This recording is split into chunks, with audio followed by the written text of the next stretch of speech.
కానీ శాంతించిన అశాంతే అంటూ banner item రాసుకొచ్చారు. 2 వారాల కాల్పుల విరమణకైతే అమెరికా, ఇరాన్ అంగీకరించాయి.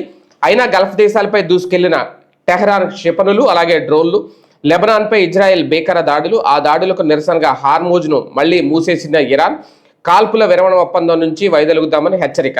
అయితే కాల్పుల విరమణను స్వాగతించిన భారత్, షరతులపైన టెహరాన్, వాషింగ్టన్ భిన్న స్వరాలు. రేపు ఇస్లామాబాద్ వేదికగా చర్చలు.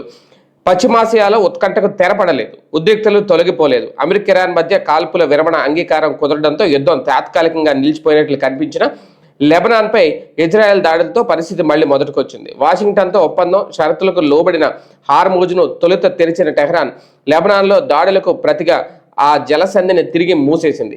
కాల్పుల విరమణ ఒప్పందం నుంచి వైదొలుగుతామని హెచ్చరించింది. కాగా వెంటనే హార్మోజ్ను తెరవాలంటూ అమెరికా డిమాండ్ చేసింది.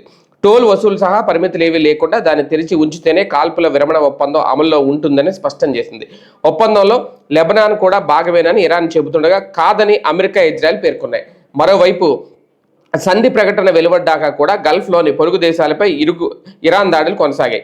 ఇరాన్ పైన దాడులు జరిగాయి. ఈ పరిణామాల నేపథ్యంలో పశ్చిమాసియాలో ఫిబ్రవరి 28న మొదలైన యుద్ధం ఇంకా కొనసాగే అవకాశాలే ఎక్కువగా కనిపిస్తున్నాయి.